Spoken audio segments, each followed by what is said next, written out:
آٹھواں خانہ ہے بیسیکلی مریخ کا، اور اس کے جو نوری مخلوق ہیں آٹھویں خانے کے آٹھواں یہ ہے تنکفیل۔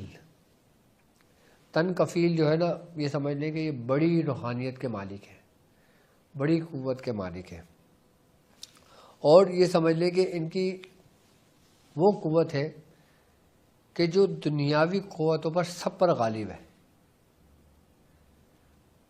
اب یہ خانہ شمسی پہر سے یہ جنگی خانوں میں آتا ہے، یعنی شیاطین کے خلاف جنگ، باطل کے خلاف جنگ۔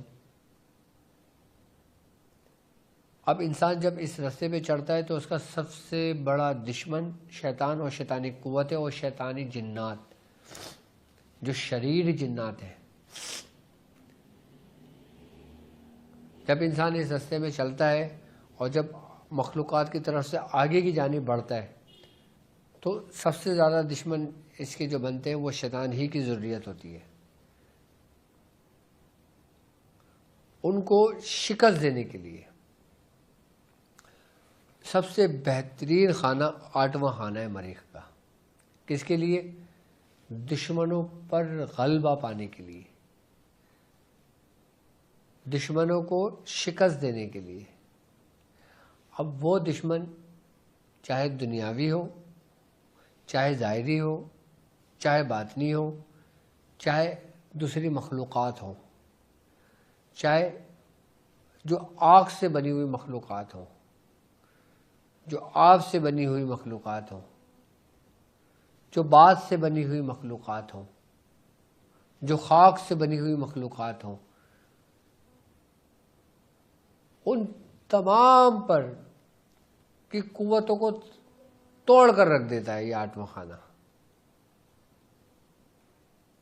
کوئی پیشنٹ کو کوئی جنات تنگ کر رہا ہو، کوئی شیطان تنگ کر رہا ہو، کوئی جادوگر تنگ کر رہا ہو، یا آپ پر کوئی جادو کر رہا ہو اور بول کر رہا ہو کہ میں تجھے نیست و نابود کر دوں گا، میں تیرے گھر کا یہ کر دوں گا، میں وہ کر دوں گا، میں فلاں کر دوں گا، میں دھماکہ کر دوں گا، میں ایسے نقصان پہنچاؤں گا، میں ویسے نقصان پہنچاؤں گا، میں یہ کر سکتا ہوں، میں وہ کر سکتا ہوں، اس کو سزا دینے کے لیے آٹھواں خانہ کہ جس کا مریخ سے تعلق ہے سب سے بہترین خانہ ہے، اور اس کی عظمت اقسم علیک یا تنکفیل ان توسع رزقی و تعینی بامر اللہ بحق ہا۔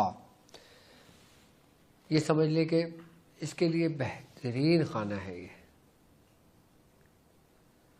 اچھا، اس کا ایک پہلو یہ بھی ہے کہ یہ ان تمام قوتوں کے لیے، اور اس کا ایک دوسرا رخ یہ ان کو شکست دینے کے ساتھ ساتھ یہ آپ میں خیر و برکت بھی لے کر آتی ہے، بالخصوص آپ کے رزق میں۔ یعنی کہ جو چیز آپ کے دشمنوں کو نقصان پہنچانے سے آپ سے چھن گئی تھی، جو چیز کسی کے نقصان پہنچانے سے آپ کا وقت ضیاع ہوا ہے، آپ کی دولت کا ضیاع ہوا ہے، آپ پہ بہتان لگا ہے،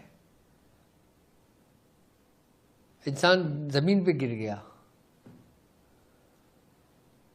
اب وہ اس خانے سے مدد لینا چاہتا ہے۔ جب وہ اس عظمیت کو 45 بار پڑھتا ہے اور جب اس سے استمداد لیتا ہے تو یہ اس گرتے ہوئے کو تھام لیتا ہے، اس کے رزق میں برکت عطا فرماتا ہے۔ رزق میں برکت عطا کرنے والے رب ہی کی ذات ہے، لیکن اللہ تبارک و تعالیٰ مسبب الاسباب ہے، وہ سبب پیدا کرتا ہے، پھر یہ آپ کی مدد کرتا ہے۔